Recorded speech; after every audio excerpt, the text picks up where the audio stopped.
అధ్యక్ష, ఇందాక గౌరవ శాసనసభ్యులు కామినేని శ్రీనివాసరావు మాడుతూ అప్పుడు అందరూ ఇండస్ట్రీ కలవడానికి వెళ్ళినప్పుడు సైకో గారిని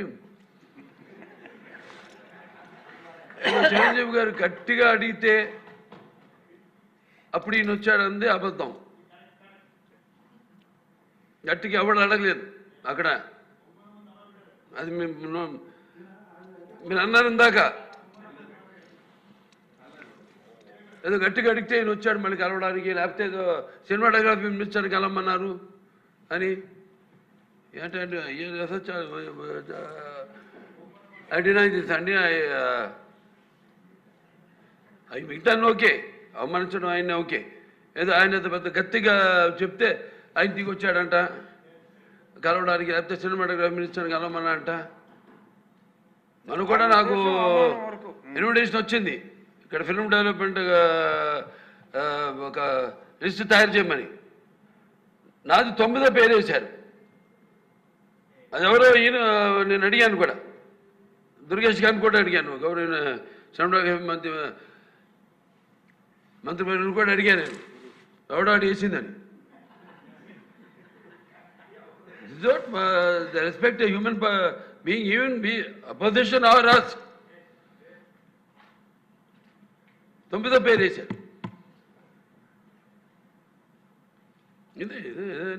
అదేదో గట్టిగా ఎవడు అడిగాడు, గట్టిగా అడిగితే పంపించారు లోపలికి, వచ్చి అడిగాడు కలవడానికి.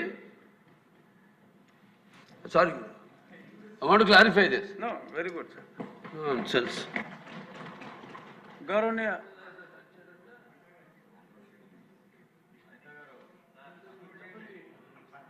అయిపోయింది. గౌరవనీయ ముఖ్యమంత్రి వర్యులు.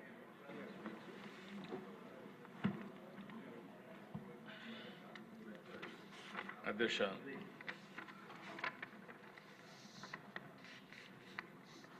మొట్టమొదటిసారిగా డీటెయిల్డ్గా లా అండ్ ఆర్డర్ పైన మనం చర్చ చేస్తున్నాం. 19/24 జరిగినటువంటి హ్యూమిలియేషన్, జైలుకు పోయిన వాళ్ళు, తప్పుడు కేసులు పెట్టించుకున్న వాళ్ళు, రాష్ట్రాన్ని వదిలిపెట్టిపోయిన వాళ్ళు ఒకరు కాదు అధ్యక్ష. ప్రజాస్వామ్యాన్ని కాపాడాలి అని మాట్లాడిన అందరూ కూడా బాధితులే. ఈరోజు ఇక్కడ స్పీకర్ గారు ఉన్నారు.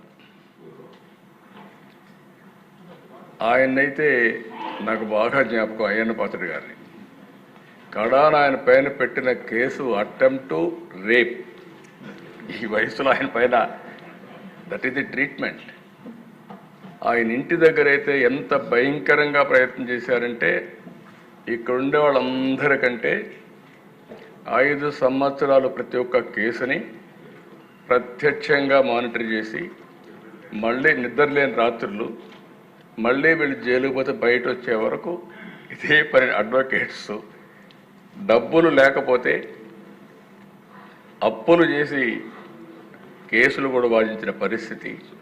ఇలాంటి అనేక అప్ టు సుప్రీంకోర్టు లాయర్స్ అధ్యక్ష, అవన్నీ చేశాం. ఇప్పుడు స్పీకర్ గారు బాధితుడే, డిప్యూటీ స్పీకరు బాధితుడే, ముఖ్యమంత్రి బాధితుడే, ఎక్కువండే డిప్యూటీ ముఖ్యమంత్రి బాధితుడే, ఎక్కువండే శాసనసభ్యులు బాధితులే, మంత్రులు బాధితులే. ఎప్పుడు అధ్యక్ష నా మీద ఎవరు కేసులు పెట్టాలంటే భయపడతారు, ఎందుకంటే నేను ఏ తప్పు చేయను కాబట్టి. నా విశ్వాసం ఏంటంటే, నేను తప్పు చేయను, లీగల్గా టెక్నికల్గా పర్ఫెక్ట్గా ఉంటాను.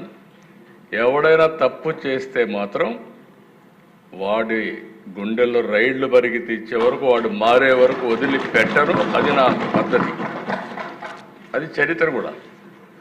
ఒక ముఖ్యమంత్రిగా ఉండే వ్యక్తి దానికంటే అధ్యక్ష ముందు ఒకసారి చూస్తే నా మీద 17 కేసులు. కడాన నేను అడిగితే, ఎందుకైనా నా మీద కేసు పెట్టారు, ఏం పెట్టారు చెప్పంటే, తెల్లవారు నిద్ర లేపి రాత్రి తలుపులు కొడితే బయట వస్తే ఏం కేసు పెట్టారు చెప్పమంటే, కేసు మళ్ళీ ఇస్తాం, ఎఫ్ఐఆర్ మీరు వెహికల్ ఎక్కమన్నారు, వాట్సాప్లో పంపిస్తామన్నారు. అంటే అరాచకాలకు పరాకాష్ట ఇవన్నీ. యువగళం పైన అయితే లోకేష్ పోతా ఉంటే ఆయన బాధ్యతే. ఎవ్రీవేర్ మైక్ ఇవ్వాల. అది సరే, నేను వెళ్తే ఆ దిశ అంగళ్ళలో నేను రాష్ట్రం మొత్తం ఒక యాత్ర పెట్టుకున్నాను. ఆ యాత్ర ఏంటి? ఇరిగేషన్ ప్రాజెక్ట్స్ అన్నిటినీ మీరు నిర్లక్ష్యం చేశారు. పవర్ పాయింట్ ప్రజెంటేషన్ చేసి నేను చేస్తా వస్తే ఎగ్జాక్ట్గా పొంగునూరు కాన్స్టిట్యున్సీ కంటే ముందు తంబళ్ళపల్లి కాన్స్టిట్యున్సీలో వాళ్ళు చేసిన తప్పుడు పనులు, తప్పుడు బిల్లు, వర్క్స్ అన్ని విజిట్ చేసి వస్తూ ఉంటే, దారిని వస్తూ ఉంటే నా మీద దాడి చేసి, మా వాళ్ళపైన దాడి చేసి తిరిగి నా పైన కేసులు పెట్టారు. కొండే రామప్రసాద్ రెడ్డి ఉన్నాడు, కిషోర్ కుమార్ ఉన్నాడు, వీళ్ళందరూ ఉన్నారు, దేశాలు నాతోనే ఉన్నారు.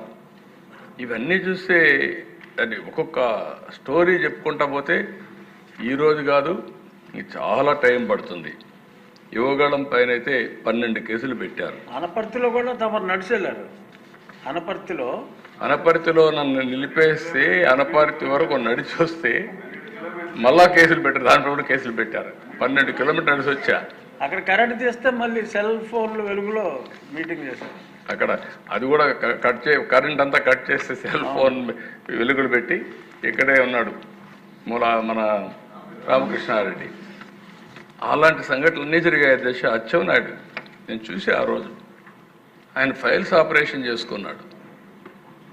అక్కడి నుంచి తీసుకొచ్చి ఇంత దూరం అంటే అంత దూరం తీసుకొచ్చి ఆయన ఎన్ని హెరాస్ చేయాలో చేసి, ఆ కేసు ఏంటి, ఏమి ఒక లెటర్ ఇచ్చాడనో ఏదో ఒకటి పెట్టేసి ఆయన హెరాస్ చేసే పరిస్థితికి వచ్చారు. కొల్లు రవీంద్ర ఎవరో చనిపోతే ఈయన పిఏ ఆయనతో మాట్లాడాడు కాబట్టి ఈయన అటెంప్ట్ మర్డర్ కేసులో ఈయన వచ్చేసాడు. మర్డర్ కేసులో ముద్దాయి ఈయనకు వచ్చేసే పరిస్థితికి వచ్చారు. బీసీ జనార్దన్ రెడ్డి ఆయన పైన కేసులు పెట్టేశారు. ఆయన ఎత్తుపై జైల్లో పెట్టేసి చాలా ప్రయత్నాలు చేసి మళ్ళీ బయటకు వచ్చారు. అప్పుడప్పుడు ప్రెస్ కాన్ఫరెన్స్ పెట్టి సాక్ష్యాలని చెప్తున్నాడని ధూళిపాళ నరేంద్ర పైన అయితే కేసులు పెట్టి ఇష్టానుసారంగా బయట రానివ్వకుండా ఇచ్చేసే పరిస్థితికి వచ్చారు. జేసీ ప్రభాకర్ రెడ్డి పైన 66 కేసులు, కార్యకర్తలపైన 2560 కేసులు, పులివర్తి నాని పైన 31 కేసులు, చింతమనేని ప్రభాకర్ పైన 48 కేసులు, కడ నిమ్మల రామానాయుడు ఎవరి దగ్గరికి పోడు, ఆ బ్యాగ్ వేసుకొని కరోనా రోజుల్లో కూడా, ఇప్పుడు కూడా పెళ్లి రోజు కూడా ఎల్లో షర్ట్ వేసుకొని చాలా సింపుల్గా అలాంటి వ్యక్తి పైన 20 కేసులు పెట్టారు. నేను చాలామందిని చూశాను కానీ నిమ్మల రామానాయుడు ఎప్పుడు గొడవ పోయాడు కాదు. రెండోది అధ్యక్ష పరుషంగా కూడా మాట్లాడాడు. కరోనా సమయంలో కూడా బ్యాగ్ వేసుకొని నిత్యావసర వస్తువులు తీసుకుని ఇంటింటి దగ్గర ఇచ్చేసి వచ్చే పరిస్థితి ఉండే వ్యక్తి. పైన 16 కేసులు, అయ్యన్న పత్రిక పైన 14 కేసులు, బీటెక్ రవి కొన్ని చెప్పుకోలేకపోయారు 14 కేసులు, కోన రవికుమార్ పైన 15 కేసులు, కాలువ శ్రీనివాసుల పైన 14 కేసులు. ఇక సరే మిమ్మల్ని అయితే చాలా ఎట్లా చేశారో ప్రపంచానికి అంత తెలుసు. ఆ రోజు మీరు లోపలున్న ఆ రాత్రి అంతా నాకు నిద్ర లేని పరిస్థితి. ఈ విధంగా మిమ్మల్ని కాపాడుకోవాలి. ఇంట్లో వాళ్ళకి మీరే ధైర్యం చెప్పారు.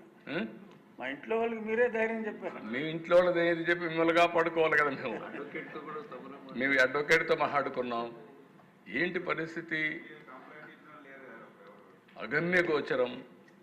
హైకోర్టు, మళ్ళీ ఇక్కడ కోర్టు, సుప్రీంకోర్టు, ప్రతి ఒక్క కోర్టుతో సమన్వయం చేసుకుని ఎట్లా కాపాడుకోవాలో కాపాడుకోవడం కోసం నెక్స్ట్ డే జైలు కూడా పంపించారు కదా మిమ్మల్ని. కొట్టిన తర్వాత కూడా జైలుకి పంపించేసి మళ్ళీ అప్పుడు రాకపోతే ఆ జైల్లోనే ఏదో చేసి అనుకుంటే పెద్ద ప్రయత్నాలు చేసి అక్కడి నుంచే కదా మీకు సాయంత్రానికి మీకు ఆర్డర్స్ తెప్పించి హైదరాబాద్ మిలిటరీ హాస్పిటల్ పంపించి అక్కడ చెక్ చేస్తే మొత్తం వాస్తవాలన్నీ బయట పెట్టి అక్కడి నుంచి మీకు బెయిల్ ఇచ్చే పరిస్థితి, బయట వచ్చే పరిస్థితికి వచ్చారు. అది ఒక భయంకరమైనటువంటి పరిస్థితులు. ఒక్కొక్కరినైతే జేసీ ప్రభాకర్ని 45 సార్లు అరెస్ట్ చేశారు. చింతమనేని ప్రభాకర్ని 15 సార్లు అరెస్ట్ చేశారు. అచ్చెన్నాయుడిని అరెస్ట్ చేశారు. కొల్లు రవీంద్ర, బీసీ జనార్దన్ రెడ్డి, ఉమా, ధూళిపాళ అందరినీ. అంటే ఇక్కడ మనం సభ్యులుగా అర్థం చేసుకోవాల్సింది, కొన్ని ఇండస్ట్రీస్ కూడా ఒక పక్క రాష్ట్రంలో మీ మీద కడాన మీరు చూస్తే ఎంత భయంకరంగా జరిగాయంటే, రాజధాని అమరావతి రైతులు మహిళా రైతులు ఎన్ని అసభ్యకరమైన కేసులు అధ్యక్ష. కడాన డ్రోన్స్ ఎగరేసారు వాళ్ళ బాత్రూముల పైన. దానికంటే భయంకరమైన సంఘటన ఒకటి ఉండదు. అలాంటి సంఘటనలు చూసాం. వాళ్ళు న్యాయస్థానం టు దేవస్థానం ఒక ప్రోగ్రాం పెట్టుకుంటే ఆ ప్రోగ్రాం జరగనీయకుండా చేయడం కోసం ఎక్కడ చూసినా అటాక్ చేసి నడి రోడ్లో కూర్చొని భోంచేశారు. చిన్న సత్రాలు కానీ, కమ్యూనిటీ హాల్స్ కానీ, మ్యారేజ్ హాల్స్ ఇవ్వకపోతే రోడ్డు మీద మట్టిలో కూర్చొని భోంచేసే సందర్భాలు అవన్నీ. వాళ్ళు ఈ పక్కన శ్రీకాకుళం వరకు యాత్ర పోవాలనుకుంటే పోనీయకుండా ఈస్ట్ గోదావరిలోనే అంతర్వేది దగ్గరనే స్టాప్ చేస్తే తిరిగి నేనే వాయిదా వేసుకోమనే పరిస్థితి. మీరు పోలేరు, ఇంకా ఎక్కువ law and order problem create చేస్తారు, మీరు కొంచెం వాయిదా వేయమని చెప్పే పరిస్థితికి వచ్చాం. ఇలాంటివి అరాచకాలు ఒకటి కాదు దేశ. ఇండస్ట్రియలిస్టులు ఎంతమంది పారిపోయారు. ఈవెన్ కడానైతే మా జయదేవ్ అయితే పోటీ చేయలేదు. ఈజీగా గెలిచే వ్యక్తి వీళ్ళు చేసిన హెరాస్మెంట్. ఒక పక్క ఇండస్ట్రీ, ఇంకొక పక్క పాలిటిక్స్ వస్తే ఇండస్ట్రీ వదులుకోవాలి.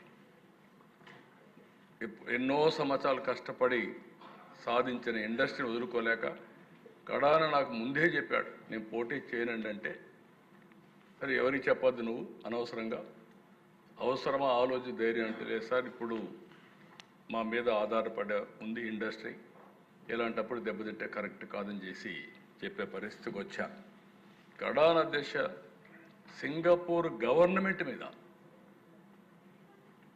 సింగపూర్ గవర్నమెంట్ ఉండే సభ్యులందరూ గుర్తుపెట్టుకోవాలి, ప్రపంచంలో మోస్ట్ రెస్పెక్టబుల్ గవర్నమెంట్ ఏదైనా ఉందంటే సింగపూర్. ఒకప్పుడు ట్రంప్, నార్త్ కొరియా కిమ్, ఎక్కడ నార్త్ కొరియా కిమ్ అనుకుంటాను, ఇద్దరికి చర్చలు పెట్టాలంటే ఎక్కడ పెట్టాలంటే సింగపూర్లో పెట్టారు. అలాంటి కంట్రీ మీద ఆరోపణలు చేసి కడాన దేశ వాళ్ళైతే ఇప్పుడు కూడా రాలేదు. కనీసం నేనేమంటున్నానంటే దేశ వాళ్ళ మీద నాకు ఒక నమ్మకం. ఆ రోజు లీ క్వాన్ యూ ఉన్నాడు. Lee Kuan Yew was the author of Singapore economy. నేను ఆయనతో క్లోజ్గా ఉండేవాళ్ళను. ఆయన పిఎంగా అయిన తర్వాత సీనియర్ మినిస్టర్గా ఉన్నప్పటి నుంచి వాళ్ళు ఏ విధంగా ఎంత రెస్పెక్టబుల్గా ఉంటారో నేను పోయినప్పుడు ఇవన్నీ చూసిన తర్వాత చాలా